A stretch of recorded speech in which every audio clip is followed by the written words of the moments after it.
Selamat sore pemirsa, kita berjumpa lagi di acara Hotelier Talks, program bincang-bincang kerjasama antara TVku, program studi pengelolaan perhotelan FIB Universitas Dianuswantoro, dan IHGM, Indonesian Hotel General Manager. Pada episode kali ini, kita akan membahas dan mengulik lebih dalam lagi terkait dengan salah satu departemen yang ada di hotel, yaitu Food and Beverage. Dan lebih tepatnya kita akan masuk lebih dalam lagi tentang bar operation. Nah, pada sore hari ini sudah bersama kita Bapak Stefanus Agung Santioso, pakar tentang minuman dan bar, yang menjadi narasumber kita pada sore hari ini. Selamat sore Pak Agung. Selamat sore Bu Neni. Apa kabar? Baik, luar biasa. Luar biasa, cerah sekali di hari Senin ini ya Pak ya. Pasti selalu cerah. Good. Ya kan, I love Monday. I love Monday, that's important ya Pak. I love Monday, ya kan? Good. Pak, ya. Saya ketika membaca profil Pak Agung ini ada banyak sekali pengalaman terkait dengan food and beverage, terutama tentang bar ya dan beverage. Ya, betul itu sekali. Boleh cerita kok bisa sampai ke situ tuh Pak? Ya. Oke, terima kasih Bu Neni. Sebetulnya malu kalau saya bilang pakar ya kan, kalau pakar minuman berarti sering minum dong. Jadi gini, ketertarikan saya di bidang food and beverage service awalnya sekali itu di bar. Kenapa? Karena waktu itu sekitar tahun 90 ya. Itu saya nonton film Tom Cruise judulnya Cocktail. Itu pernah ada film Cocktail, Tom Cruise itu. Di situ awal ketertarik, enak ya jadi bartender, berinteraksi, dia membuat meracik, lalu melakukan atraksi kepada tamu. Nah, disitulah ketertarikan saya. Juggling itu ya Pak? Juggling, dikenal sebagai juggling, flaring. Bilang. Setelah itu, untuk bisa mewujudkan hal tersebut, mau nggak mau kan saya butuh pengetahuan di bidangnya. Saya memang lulusan SMA waktu itu ya. Nah, oleh sebab itu saya meneruskan ke perhotelan, akademi perhotelan, di mana memang diajarin semua, terutama food and beverage service. Tetapi memang saya waktu itu sudah mengkhususkan diri untuk mempelajari tentang bar. Gitu, jadi benar fokus di bar ya Pak? Di bar, artinya saya tetap mengikuti pelajaran semua, tapi saya memiliki ketertarikan di bartending terutama. Gitu. Oke, berarti luar biasa nih pengetahuan tentang barnya nih Pak. Nah, untuk orang awam nih Pak, jadi sebenarnya bar itu apa sih Pak? Bisa berikan gambaran secara umum gitu. Kalau orang tahunya kan bar apa sih itu? Wah, tempat minum-minum. Nah, sebetulnya tidak sedangkal itu. Ya. Bar itu sebetulnya kan dari kata barrier, pembatas. Nah, kalau kita lihat, mungkin yang belum pernah ke bar, lihat di film-film itu kan ada pembatas antara pengunjung dan bartender. Bartender itu orang yang bertugas di balik bar itu. Itu ada pembatas, itu disebut barrier. Lama-kelamaan sejalan dengan waktu disebut sebagai bar saja. Jadi fungsinya itu untuk tamu memesan minuman, kalau di balik ini ya, untuk berinteraksi dengan tamu-tamu lain, sedangkan di baliknya bartender itu mempersiapkan semua kelengkapan-kelengkapan untuk menjual apa yang dijual pada bar tersebut. Nah gitu, kalau kita lihat kan kalau film-film cowboy itu, wah itu benar-benar itu bar itu. Semua minumannya berderet kan di belakang itu. Semua jenis minuman berderet dan bartender tinggal menuangkan apa yang dipesan oleh tamu. Jadi saya menarik dengar ada satu kata kunci ya tadi, pemisah itu ya Pak, barrier. Terus apalagi dikasih contoh film cowboy. Kita tahu sendiri kan biasanya tuh ada adegan-adegan beranteman gitu ya. Nah jadi sebenarnya dari mana sih asal muasal itu kok pakai kata barrier. Bar gitu? Apakah ada fungsi khusus gitu untuk memisahkan supaya mungkin bartendernya nggak kena kalau misalnya tahu kena timpuk gitu? Apa karena itu atau bagaimana? Enggak, ya jadi memang bar itu kan sebetulnya fungsinya tadinya memang meja ya tinggi untuk menempatkan minuman. Jadi tamu-tamu tidak harus memegang, tapi sambil dia bisa langsung, kalau dia duduk di meja itu kan jauh. Orang yang suka situasi bar biasanya mereka akan duduk di bar counter, kita sebut bar counter sekarang tuh, bar counter, duduk di sekeliling bar counter, bisa berinteraksi langsung dengan bartender untuk memesan minuman apa yang diminta. biasanya bartender juga akan melakukan interaksi-interaksi, ya kan, interaksi ngobrol ke tamu, membuat trik-trik kecil, atau bahkan ada juga bartender yang menghibur tamu biasanya, yang dia lagi sedih, ya kan, datang ke situ untuk minum. Nah, itu fungsinya bartender seperti itu. Jadi seorang Benar-benar bartender service ya, Pak. benar-benar service. Jadi dia harus seorang yang outgoing person. Gitu. Dia harus benar-benar bisa, artinya bukan cuman hanya menungguin bartender diam, tapi dia bisa tahu kapan orang ini butuh minum, kapan orang ini harus berhenti minum. Karena di situ juga terlibat namanya alcoholic responsibility. Jadi nggak boleh bartender ngasih minuman terus karena supaya jualannya banyak, nggak boleh. Dia tahu gitu limitnya. Ya? Itu bartender Menarik profesional. Seperti itu. Dia harus tahu limitnya kapan tamu itu harus berhenti. Gitu. Oke, sip, menarik sekali Pak. Terus bicara soal bar nih Pak, di luar sana juga kan ada bar yang bersatu dengan rumah makan, restoran, gitu ya, dalam arti hanya menyediakan minuman saja. Tapi bagaimana dengan bar yang ada di dalam hotel? Apakah ada perbedaan atau sama ini? Sama pada dasarnya. Memang kita mengenal ada bar yang within the hotel sama yang di luar hotel. Ya. Jadi bar-bar yang di hotel itu sebagai fasilitas sebetulnya ya, sebagai orang minum. Tapi juga tamu yang di bar itu juga bisa memesan makanan yang dari hotel tersebut. Tapi intinya kenapa dibuat bar situ untuk orang menikmati minuman. Nah, kita nanti kan juga bicara tentang berbagai jenis minuman yang dibuat dan disediakan dijual di bar itu. Ya, Oke, sip. Tapi sebelum kita lebih lanjut ya mengulik tentang bar ini, pemirsa jangan kemana-mana dulu. Kita akan segera kembali setelah pesan-pesan berikut ini.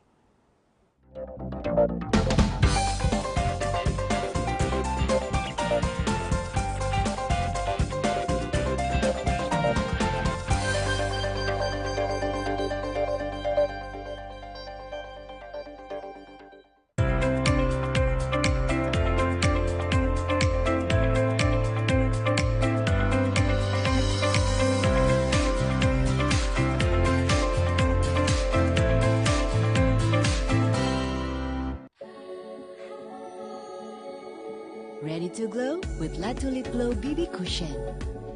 Coveragenya begitu sempurna. Samarkan noda pada wajah, menjadikan kulit terlihat halus, lembab, dan selalu terlindungi. Tersedia dalam 3 pilihan warna untuk glowing natural sepanjang hari. La Tulip Glow Series. Hai guys, pengen berkarir di dunia rekam medis. Cuman kalian nggak tahu harus mulai dari mana. Jangan sedih, aku punya solusinya. Kalian langsung aja daftar ke Udinus di Fakultas Kesehatan jurusan Rekam Medis dan Informasi Kesehatan. Di sini kalian bakal diajarin banyak banget tentang dunia rekam medis pastinya. Misalnya nih, perencanaan pembiayaan unit rekam medis dengan penerapan Kesmik, perencanaan kebutuhan tenaga kerja kesehatan, statistik rumah sakit, aplikasi komputer rumah sakit, klasifikasi kodifikasi penyakit, dan tindakan dengan ICD. Keren banget kan? Oh ya, jurusannya udah terakreditasi A loh. Makin ciamik kan? So, nggak usah ragu. Langsung aja daftar ke Fakultas Kesehatan Udinus. Cek infonya di pmb.dinus.ac.id. Aku tunggu ya.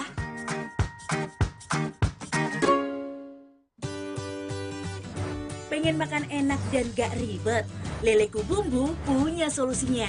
Dibuat dari lele segar yang berkualitas, diolah dengan bumbu yang ciamik, dijamin bikin ketagihan.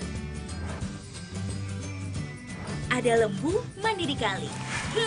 Leleku Bumbu enak sekali.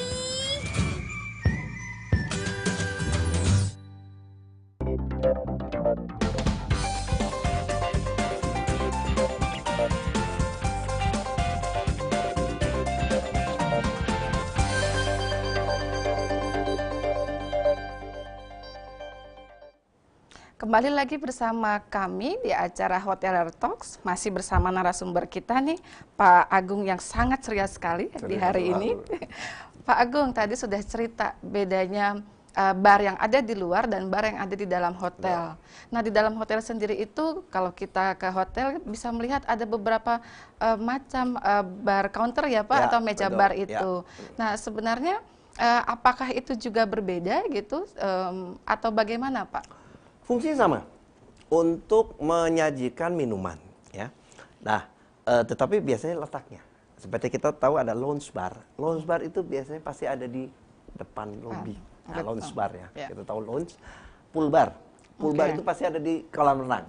Oke, Nah, di pinggirnya dong Pak ya? juga. Ya, di kolam renang. Poolside. Ya, ada juga service bar ya. Kalau service bar itu biasanya di belakang.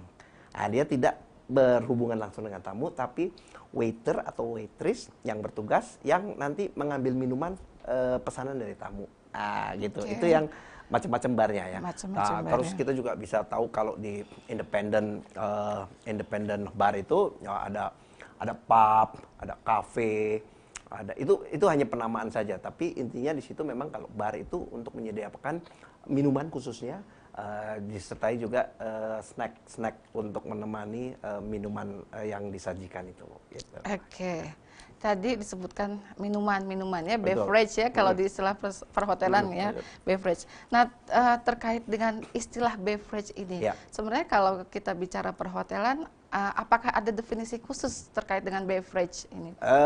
Artinya kalau beverage ini, kalau di dalam dunia perhotelan, di pendidikan juga, pendidikan perhotelan ya tentunya, kita membagi beverage itu menjadi dua, ya.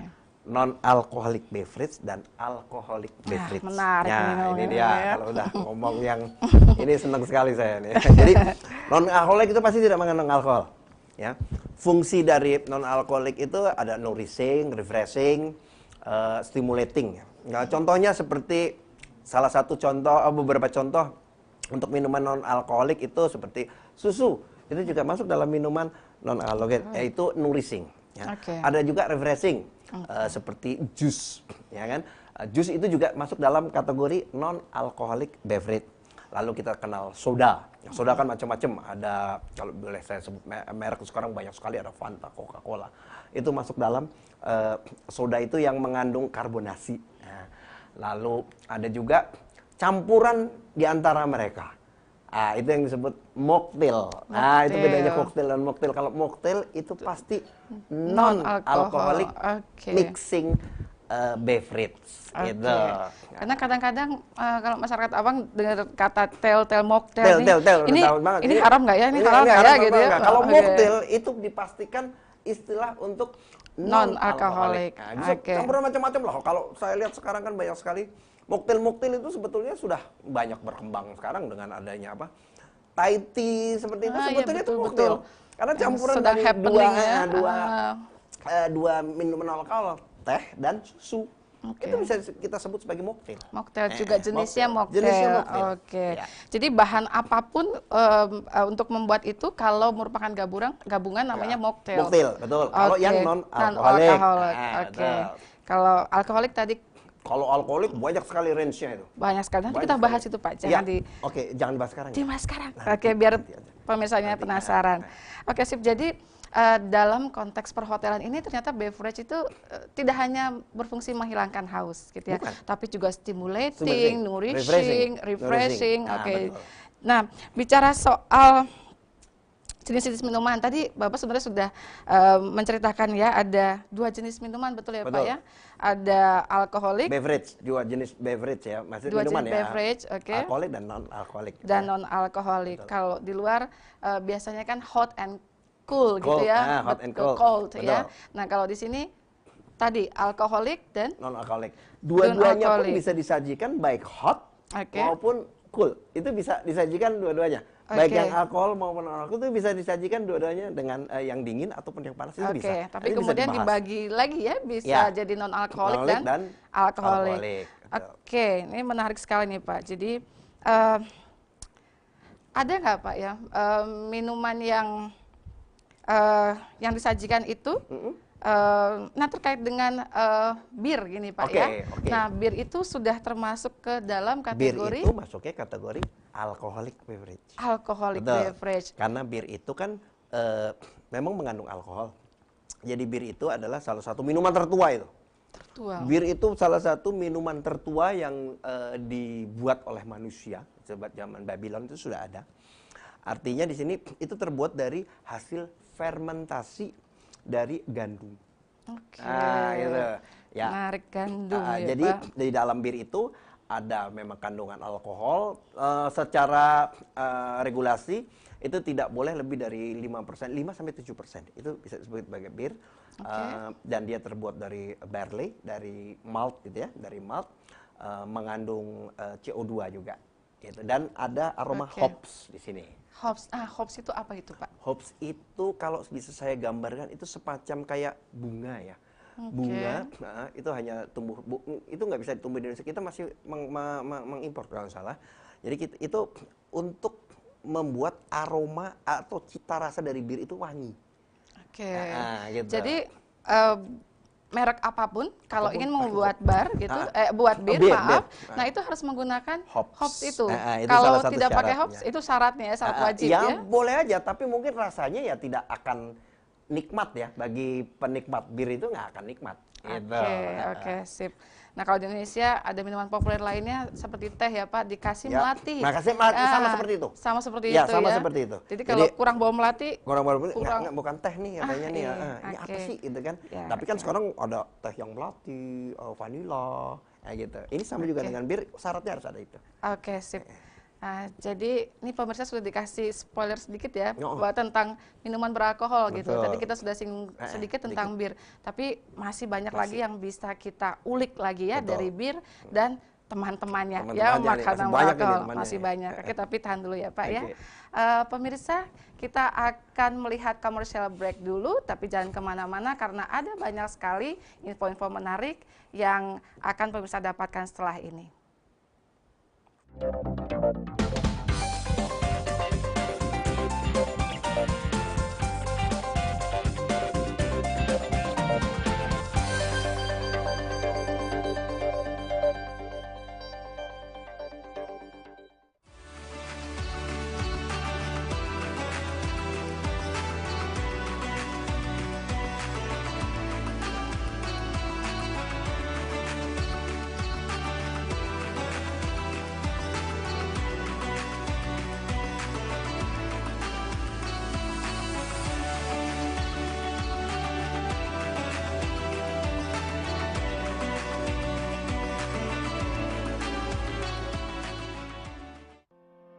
Hadir di tengah masyarakat sejak tahun 2011, sedekah rombongan berkomitmen membantu sesama tanpa rumit, sulit, dan berbelit-belit.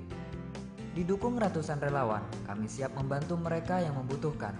Antar jemput dan fasilitas rumah singgah jadi layanan gratis untuk semua pasien dampingan kami. Mari dukung para pasien untuk sembuh dengan cara donasi lewat sedekah rombongan. Salam tembus langit. Kalian sadar gak sih, masih banyak lingkungan di sekitar kita yang tercemar karena sampah. Bahkan menjadi sarang penyakit. Ini terjadi karena masih banyak orang yang gak aware sama lingkungan sekitarnya. Masih suka buang sampah sembarangan. Sebel gak sih? Selain itu, polusi udara juga jadi salah satu permasalahan penting yang harus segera diselesaikan. Gak mau kan kalau di masa depan udara bersih jadi sesuatu yang berharga. Yuk ambil langkah cerdas untuk jaga lingkungan kita.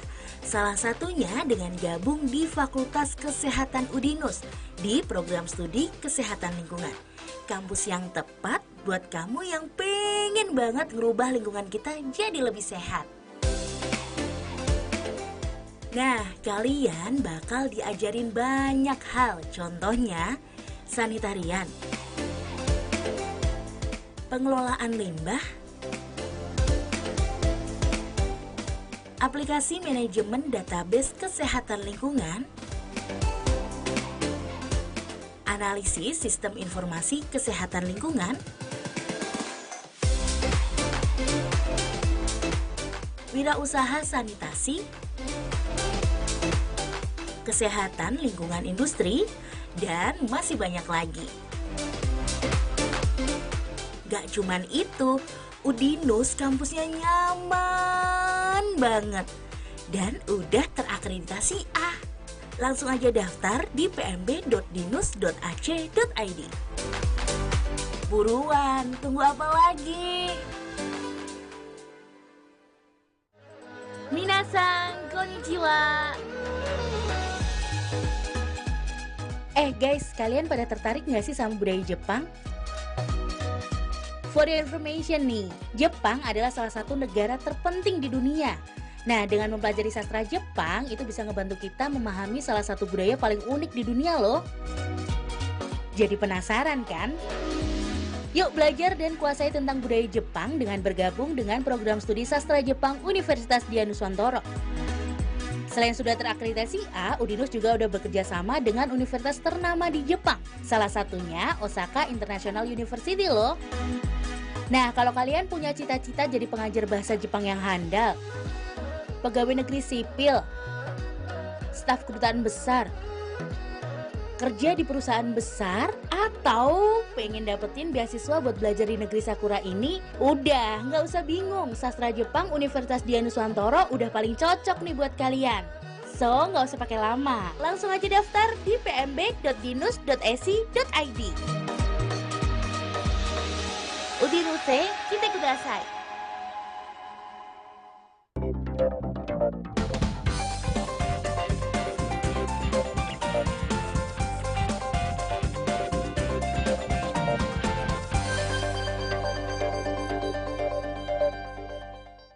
Kembali lagi bersama kami di acara Hotelier Talks bersama narasumber kita Bapak Stefanus Agung. Pak Agung, kita udah bahas tadi ya sekelumit tentang bir. Ya. Tadi disebutkan bir itu ternyata terbuat dari barley dan jadi terbuat gandum-ganduman dari juga ya, Pak, malted ya? barley. Jadi Malted malted barley. yang dimaltkan gitu kan. Jadi Oke. ada diperam dulu gitu. Oke, Nah, jadi sudah ada prosesnya gitu ada ya, Pak ya? prosesnya di dalamnya. Oke, intermezzo aja sedikit ya, Ya, Pak ya. Jadi kalau di kita nih juga dikenal ada nama arak beras gitu. Oh iya, ya, oke. Ada ciu, itu masuk ke dalam kategori apa itu, Pak? Kalau arak beras itu dia pasti mengalami proses distilasi. Oke. Jadi kadar alkoholnya ditinggikan lagi. Nah, sedangkan pada bir ini prosesnya berhenti pada fermentasi. Nah, gitu.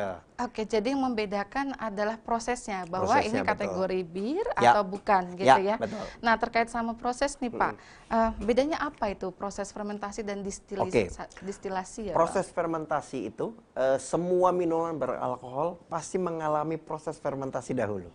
Ya, jadi di mana fermentasi adalah pengubahan zat gula ya oleh ragi menjadi alkohol dan CO2. Itu pasti akan terjadi. Nah, ini saya bisa dapat seperti ini kan karena saya dulu dapatnya dari kuliah.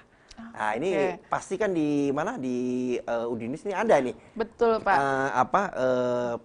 Untuk MB service ya, apalagi pelajaran bar. Bagi saya itu menarik sekali. Nah, saya dapatnya dari situ. Oke. Lalu saya kembangkan. Nah, sehingga saya bisa menjelaskan hal-hal seperti ini ditambah dengan pengalaman. Nah, gitu ya. Oke. Jadi saya jelaskan lagi, semua minuman beralkohol itu pasti mengalami proses fermentasi. Contohnya seperti kita tahu tape ketan ya.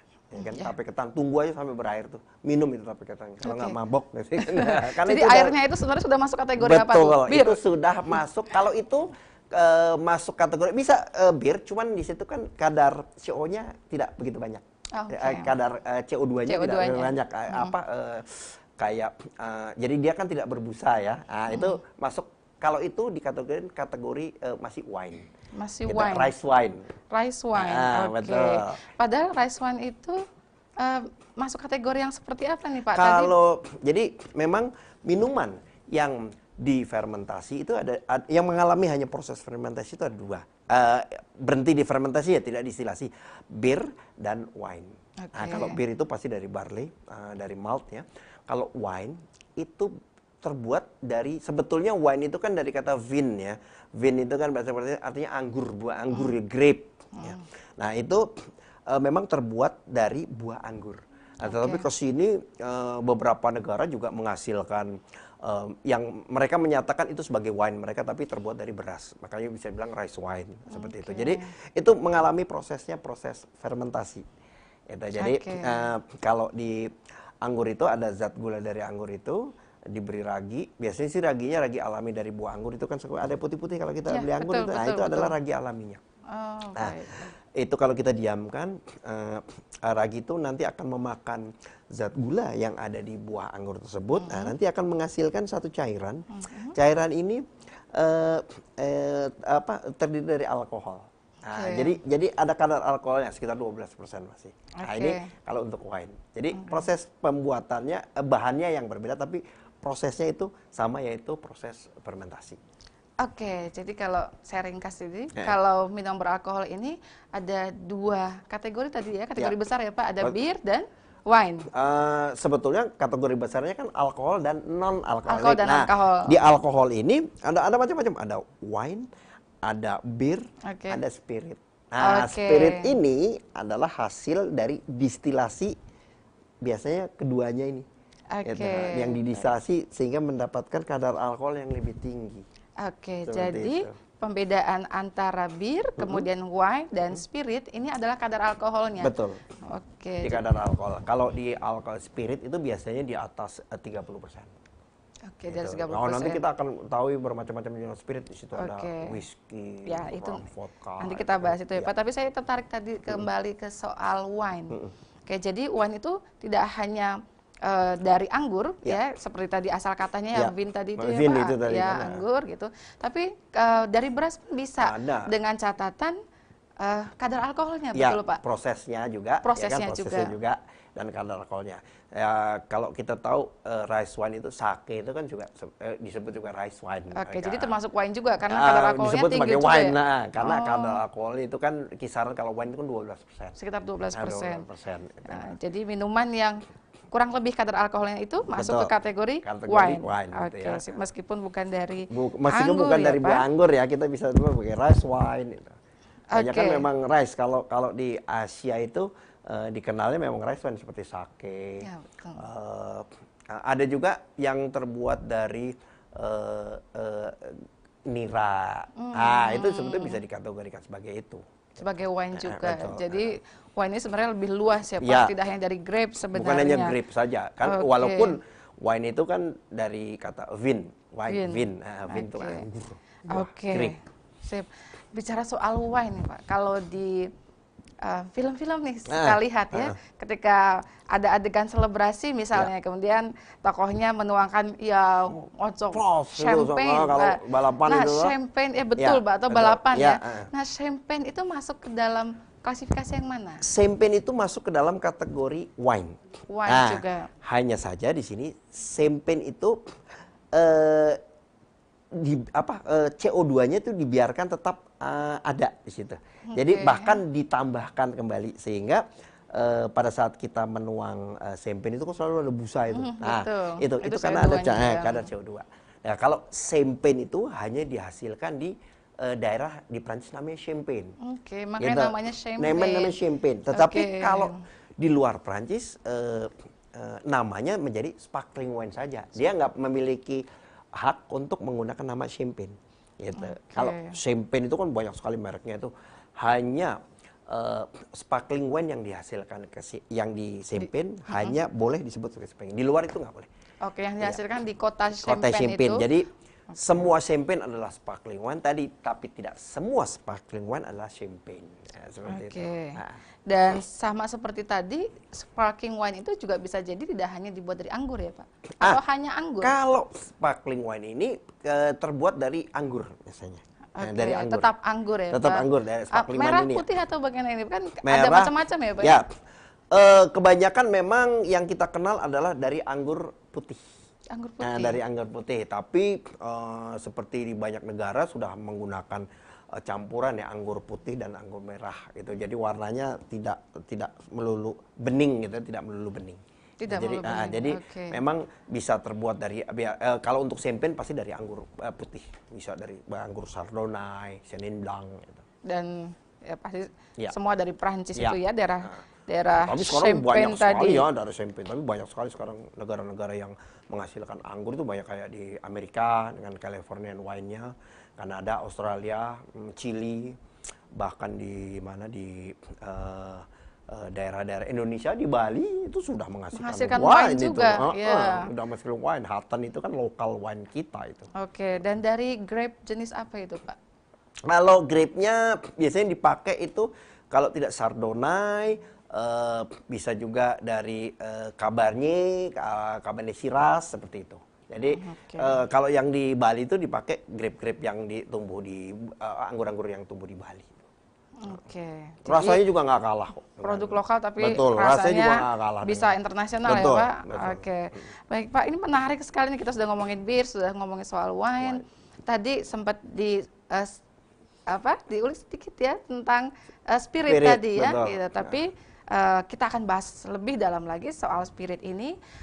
Pemirsa jangan kemana-mana, masih banyak sekali informasi menarik yang bisa didapatkan setelah kita jeda break berikut ini.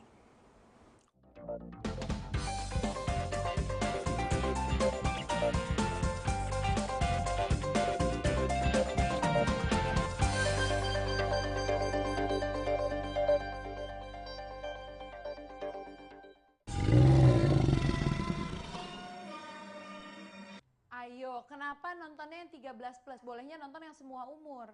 Yang mana Bia? Kartun? Nah, LSF ini udah bikin klasifikasi usia. Penonton tinggal ikutin aja rekomendasinya. Ada yang semua umur, 13 plus, 17 plus, dan 21 plus. Pastikan Anda memilah dan memilih tontonan sesuai dengan klasifikasi usia anggota keluarga Anda.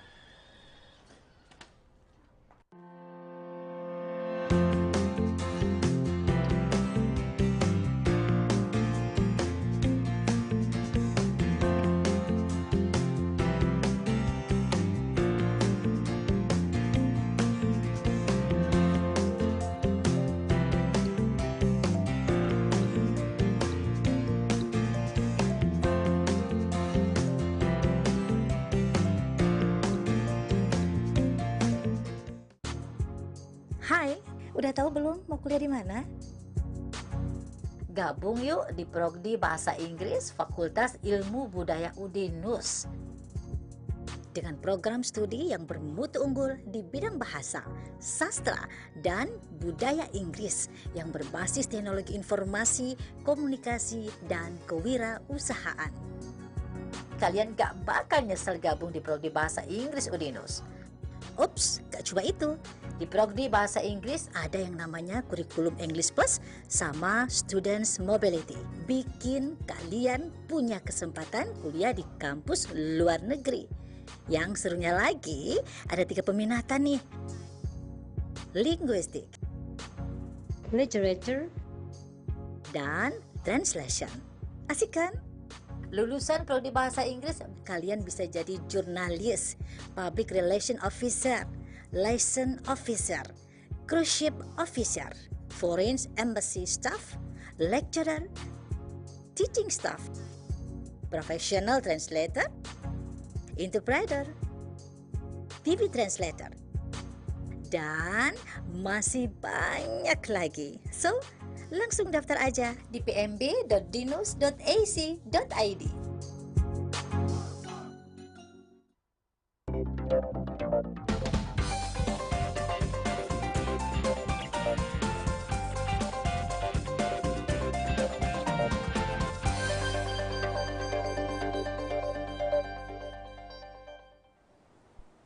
Ya, pemirsa, kembali lagi bersama kami dengan narasumber kita, Bapak Stefanus Agung. Tadi sudah bicara soal bir, soal wine gitu ya, dan masih menyisakan satu lagi ya, satu subkategori lagi dari minuman beralkohol.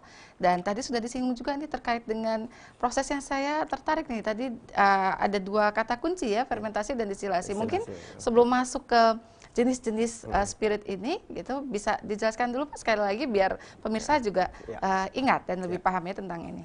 Jadi dalam pembuatan minum alkohol itu pasti ada proses fermentasi. Itu penting untuk menghasilkan alkoholnya. Ada yang berhenti hanya sampai fermentasi, yaitu bir dan wine. Nah, ada yang mengalami proses distilasi untuk mendapatkan kadar alkohol yang lebih tinggi. Itu yang biasa kita kenal sebagai spirit. Nah, namanya kenapa sih spirit? Oh, serem spirit gitu kan. Spirit itu kan dari kata sebetulnya semangat. Nah, memang pada dahulu awalnya minuman-minuman beralkohol ini dibuat untuk penyemangat. Tidak disalahgunakan seperti sekarang ya kan. Sekarang mungkin untuk mabuk-mabukan gitu ya. Itu kan, itu kan udah gaya. Tapi sebetulnya pada awal minuman itu dibuat untuk spirit. Bahkan ada yang dibuat untuk obat. Ada juga yang dibuat untuk berhubungan dengan dewa-dewa. Nah, ini uniknya seperti itu. Sebetulnya awalnya seperti itu. Contohnya adalah tequila. Nah, tequila itu salah satu spirit yang terbuat dari kaktus. Kaktusnya bisa jadi bukan kaktus ya? Yang kita lihat di ini ya, yang berduri-duri, bukan. Kaktus ini bentuknya seperti nanas. Jadi daunnya itu ini ini daun, batang itu di dalam tanah. Jadi kalau kita angkat itu bentuknya seperti nanas. Itu yang dijadikan sebagai bahan dasar pembuatan tequila. Nah, jadi kaktus ini dihancurkan ya, lalu diperas, ada saripatinya mengandung gula itu, lalu difermentasi, setelah itu mengalami proses distilasi. Dan itu disebut dengan tequila. Dan pada zaman dahulu, suku-suku Indian zaman dulu itu digunakan sebagai minum itu untuk sarana berhubungan dengan fly itu. Ya kan? Jadi hanya dukun-dukun saja itu yang dukun-dukun Indian itu zaman dulu yang bisa menikmati itu, supaya itu minuman suci awalnya, supaya dia fly bisa berhubungan dengan dewa-dewa. Jadi seperti itu awalnya. Jadi supaya bisa masuk ke dunia lain gitu. Betul lah, kalau udah minum kan, wah itu untuk berhubungan dengan dewa-dewa dan hanya boleh diminum oleh istilahnya dukun-dukun. Orang-orang tertentu ya. Orang-orang tertentu. Tapi seiring dengan perkembangan zaman siapapun bisa minum. Itu salah satunya tequila. Demikian juga seperti yang dijadikan obat, gin. Nah, kalau kita tahu gin itu bahan dasarnya adalah gandum ya, barley, gandum. Dia diberi aroma diberi tambahan buah namanya juniper. Itu jenis berry ya, makanya dia baunya sangat harum. Dan itu dulu dibuat untuk obat. Banyak sekali minuman-minuman yang tadinya, yang sekarang dikenal sebagai minuman itu awalnya itu sebagai obat. Gitu. Jadi sekali. Lebih cenderung ke hal positif dulunya ya Pak, awalnya. Minuman-minuman ini sebetulnya awalnya ditemukan, dibuat itu untuk obat. Contohnya ada minuman namanya Pernod. Pernod itu obat batuk. Rasanya seperti obat batuk. Tapi sekarang dan memang untuk obat, untuk awalnya sebagai obat batuk, tapi sekarang ya diminum dengan air itu udah menjadi minuman umum ya kan. Sekarang kalau kita tahu di bar-bar yang mungkin masih ada beberapa bar yang menyediakan minuman namanya Pernod itu ya, Pernod biasanya Prancis itu awalnya obat. Rasanya baunya seperti obat batuk. Terbuat dari anis. Apa itu Pak? Anis itu rempah-rempah. Anisit itu. Kalau kita makan makanan India itu banyak itu baunya seperti itu. Banyak herbs. Itu awalnya seperti itu. Ya, jadi spirit ini memang dibuat ya intinya seperti contohnya banyak sekali negara-negara Eropa, negara dingin memang penghasil minuman-minuman ini seperti Rusia. Itu kan dia memang untuk menghangatkan ya. Vodka betul. Vodka hanya dari Rusia itu Pak atau bagaimana? Sekarang banyak. Orang Indonesia juga ada vodka gepeng. Awalnya ini vodka lokal ya. Kalau vodka itu terbuat dari kentang. Ya, karena kan sulit mencari gandum itu, makanan mereka kan kentang. Nah, kentang diolah, kentang kan juga starch itu mengandung zat gula. Itu bisa dilakukan proses fermentasi lalu distilasi. Vodka itu Rusia. Kalau di Amerika atau kan whisky. Nah, whisky itu awalnya terbuat dari jagung. Whisky itu di Amerika itu terbuat jagung. Di Skotlandia juga dikenal juga whisky, Scotch whisky. Itu terbuat dari barley, terbuat dari apa? Dari gandum juga. Yang mengalami proses fermentasi lalu didistilasi. Oke, seperti itu. sip. Jadi ada proses penambahan atau rekayasa supaya alkoholnya Supaya nambah. alkoholnya lebih tinggi. Alkoholnya lebih Jadi tinggi, disuling betul. istilahnya kalau Disuling. distilasi itu kalau bahasa Indonesia disuling. Ya, disuling, disuling. betul. Jadi supaya sekali lagi bertambah ya Pak kadar Kadar alkoholnya alkoholnya. jadi banyak kan alkohol kan memiliki titik didih yang rendah. Jadi begitu dia dipanaskan dia akan menguap lebih dulu daripada airnya kan. Memang kan ada kadar air dan alkohol bercampur. Nah, didistilasi atau disuling sehingga nanti yang akan keluar itu yang akan menguap alkoholnya dulu. Lalu diproses uap ini didinginkan lalu akan nanti alkohol ini akan menjadi cair. Nah, itu yang ditampung. Ditampung. Itu proses tadi distilasi tadi betul. gitu. Oke. Jadi saya pernah dengar juga ini Apa Pak. tuh? Ram namanya. Oh, ram. Yang kadang kalau buat kue Buat itu kue. apa? Sama itu ya? Sama. Oke. Jadi ram itu dari Jamaika aslinya. Jamaika. Terbuat dari tebu. Jadi ram itu terbuat dari tebu. Tebu kan pasti zat gula, itu zat gulanya banyak sekali. Diproses fermentasi lalu distilasi. Nah, kalau ram itu kan kalau untuk kue biasanya ada yang warnanya kan keemasan atau warna coklat itu ya. Iya, kayak coklat aslinya gitu. warnanya putih. Semua yang distilasi itu semuanya putih. putih. Kenapa warnanya menjadi ada yang Berbeda-beda brown, ada yang golden? Itu karena mereka ditempatkan di tong-tong kayu. Ada proses kimia betul, lagi di situ. tong kayu yang digunakan ini khusus biasanya tong kayu dari kayu oak. Kayu oak ini mengandung pigmen warna yang diserap oleh alkohol ini. Jadi butuh biasanya bertahun-tahun itu. Minimal 1 tahun sampai alkohol itu menyerap dari warna oak. Warna oak itu. Warna kayu. Nah, terkait tadi waktu penyimpanan itu semakin lama semakin bagus kualitas minumannya atau bagaimana? Tergantung minumannya. Oke. Tergantung minumannya dan tergantung karakter dari minuman. Kalau terlalu lama misalnya doak juga dia kan akan semakin menyerap semakin hitam. Padahal yang mau kita produksi katakanlah gold ya. Jadi berarti jangan terlalu lama. Gitu. Contoh kayak ram tadi ada yang light, ada yang gold, ada yang dark. Oke, sip Pak. Menarik sekali nih kita udah bahas bir, wine, spirit. Jadi semua jenis minuman beralkohol sudah kita kupas tuntas. Oke, pemirsa, sebelum kita lanjut lagi ke segmen berikutnya, kita lihat dulu jeda berikut ini. Jangan kemana-mana, ada masih banyak sekali informasi tentang bar dan minuman ini.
Halo Dinusian, di masa sekarang ini wajib banget hukumnya buat kita melek sama yang namanya kesehatan.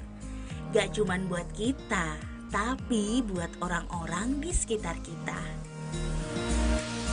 Misalnya nih, cuci tangan pakai air mengalir, buang sampah pada tempatnya, dan menerapkan yang namanya PHBS alias perilaku hidup bersih dan sehat. Contohnya dengan makan makanan yang bergizi dan olahraga rutin. By the way, aku punya info nih buat kalian yang punya ketertarikan lebih di bidang kesehatan masyarakat. Atau pengen menginfluence orang banyak biar melek sama yang namanya kesehatan masyarakat. Gabung aja sama kita di Fakultas Kesehatan Universitas Dian Nuswantoro jurusan Kesehatan Masyarakat. Kalian bakal tahu lebih banyak tentang penerapan teknologi informasi bidang kesehatan masyarakat, penerapan program penanggulangan penyakit, penerapan program keselamatan kerja dan kesehatan lingkungan,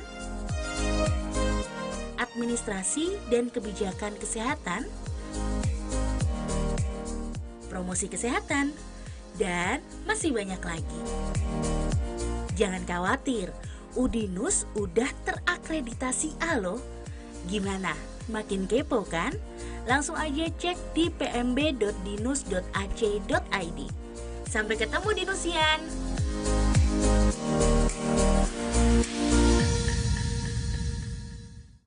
Saya peduli. Saya peduli. Saya peduli. Saya peduli. Saya peduli. Kami peduli.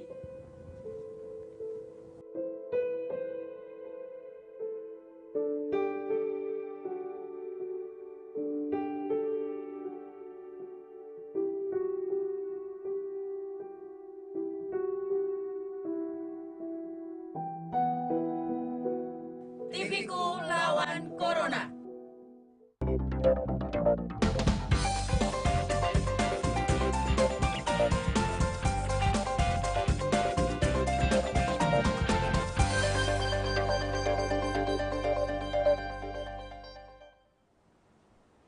Masih bersama Bapak Stefanus Agung, narasumber kita hari ini tentang bar dan minuman ya Pak. Tadi sebenarnya sudah diulik begitu dalam ya Pak, minuman non alkohol dan alkohol. Sampai tadi sudah ada tiga kategori ya Pak, ada bir, ada wine, ada spirit gitu. Nah terkait, ya betul, terkait spirit ini saya kok penasaran ya. Tadi spirit itu dijelaskan Pak Agung terbuat dari palawija sepertinya Pak ya. Ada vodka tadi dari kentang, dari jagung, betul ya Pak ya. Kemudian barley. Ada nggak Pak jenis minuman yang masuk kategori spirit ini dengan kadar alkohol yang cukup tinggi tapi terbuat dari bahan lainnya? Ada ya. Brandy. Brandy, oke. Dari apa itu tuh Pak? Ya kan? Nah, brandy itu pada dasarnya terbuat dari abu anggur. Nah, abu anggur, ya kan, bisa oke. dari anggur Dari yang buah anggur ya. difermentasi, sekali lagi difermentasi lalu disilasi, menghasilkan kadar alkohol yang tinggi, ya itu disebut juga brandy. Nah, itu brandy juga macam-macam, ada yang terbuat dari apel, ada dari peach, ya. Tapi memang brandy itu kebanyakan dari buah anggur, nah, seperti itu dari buah anggur. Dan ini ada satu daerah di Prancis lagi nih, ya, memang yang penghasil minuman ya Pak ya? Namanya daerah konyak. Nah, konyak. Konyak itu adalah minuman yang terbuat dari buah anggur. Anggurnya harus dari situ, diproduksi juga harus daerah konyak. Konyak itu. Nah, mengalami proses fermentasi sekali lagi dan didistilasi. Itu ada di konyak. Jadi sama seperti champagne tadi ya Pak ya, namanya. Semua konyak itu pasti brandy jenisnya brandy, tapi brandy. tidak semua brandy adalah konyak. Nah, okay. Dan konyak ini memiliki bermacam-macam umur biasanya. Itu tadi disebutkan semakin tua, semakin mahal gitu ya. Semakin mahal, iya semakin mahal. Semakin mahal Bahkan ada yang umurnya sampai 100 tahun. Wow. Ya kan, XO istilahnya, extra old. Nah, ada VSOP, very special old pale. Nah, jadi itu tergantung dari berapa lama cairan tadi itu, cairan yang hasil distilasi itu dimasukkan dalam tong-tong itu. Itu semakin lama akan semakin mahal. Ada yang umur sampai 100 tahun.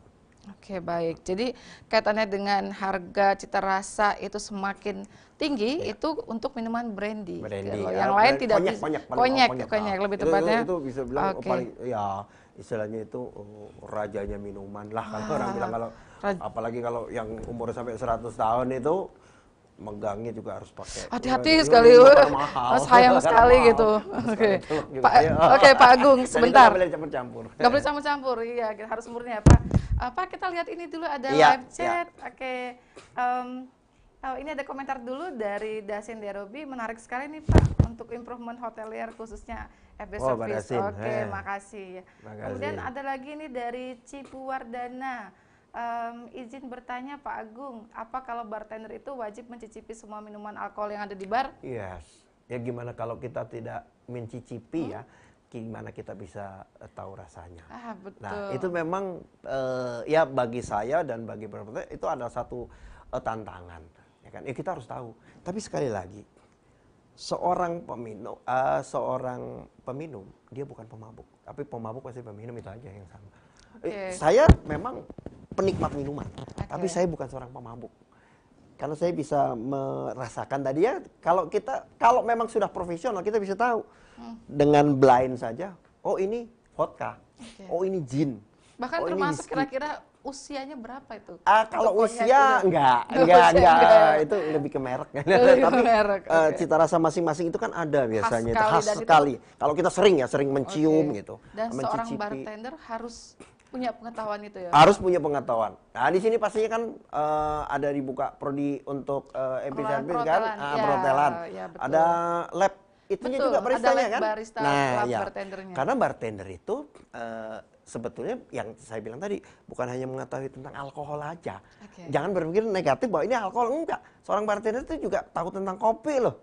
Dia harus pandai juga meracik kopi. Nah, beda sama barista kalau gitu apa tuh Pak? Itu sebetulnya hanya jargon atau term saja di Indonesia. Barista itu juga bartender juga. Bartender juga. Artinya dia harus lengkap sebagai seorang bartender. Dia harus memiliki pengetahuan tentang beverage sudah. Baik non alkohol maupun alkohol. Semuanya. Mau panas mau dingin, mau hanya es teh atau minuman yang mahal, koktail yang murah, koktail yang mahal dia harus tahu. Bahkan kita punya lokal Semarang ini ada congyang kan istilahnya CY. Betul, itu Pak. juga bartender harus memiliki kreasi untuk membuat minuman yang ya sesuai dengan kearifan lokal. Seperti itu. Itu lebih seni kan, bukan jangan dipikir negatif saja minuman mabuk, enggak. Tapi lebih ke seni bagaimana kita menikmati sebuah karya minuman. Sip. Jadi pengetahuan tentang semua jenis minuman dan kemudian keahlian ya Pak. Kalian apa tadi disebutkan sepertinya ada kalau satu dia harus tahu tentang bagaimana mengelola bar. Dia harus tahu menghitung minuman itu berapa harganya, berapa harga dasar. Dia harus tahu paling tidak 100 resep koktail internasional. Nah, dia harus tahu. Jadi katakanlah cuman bar, enggak cuman jagai bar, enggak. Dia harus punya dia harus memiliki sertifikat responsible alcoholic responsibility. Dia tahu kapan orang harus berhenti minum, kapan orang tetap bisa ditawarkan minuman. Seperti itu. Satu lagi nih Pak sebagai penutup, bagaimana menurut Bapak prospek karirnya kalau ingin jadi sangat bartender? Sangat bagus. Di kapal masih bagus. Kalau di Indonesia mungkin sekarang orang bergeser ke mana ke kopi ya. Tapi sebagai profesi bartender tetap bagus. Walaupun dia kopi, tapi tetap sebagai pengetahuan dia memiliki pengetahuan tentang bartending ya, terutama itu sangat bagus. Jadi sangat menjanjikan. Sangat ya, menjanjikan. Pak, ya? Pak ini luar biasa nih bincang-bincang kita hari ini, ada banyak sekali ilmu dan pengetahuan yang luar biasa dari Bapak Stefanus Agung. Sekali lagi terima kasih, Bapak atas ilmunya, atas kesediaannya. Terima kasih. Dan pemirsa, bincang-bincang kita kali ini tentang salah satu departemen di hotel, yaitu lebih tepatnya lebih fokusnya adalah tentang bar department, sudah kita ulik. Mudah-mudahan apa yang disampaikan pada bincang-bincang kali ini bisa bermanfaat dan bisa menarik minat dan memberikan pemahaman juga pada masyarakat luas tentang bar ya. Jadi bahwa bar itu tidak melulu berkonotasi negatif gitu ya Pak, tapi juga memiliki fungsi-fungsi lainnya. Sekian, sampai ketemu lagi di acara Hotelier Talks di episode berikutnya dengan tema-tema menarik lainnya.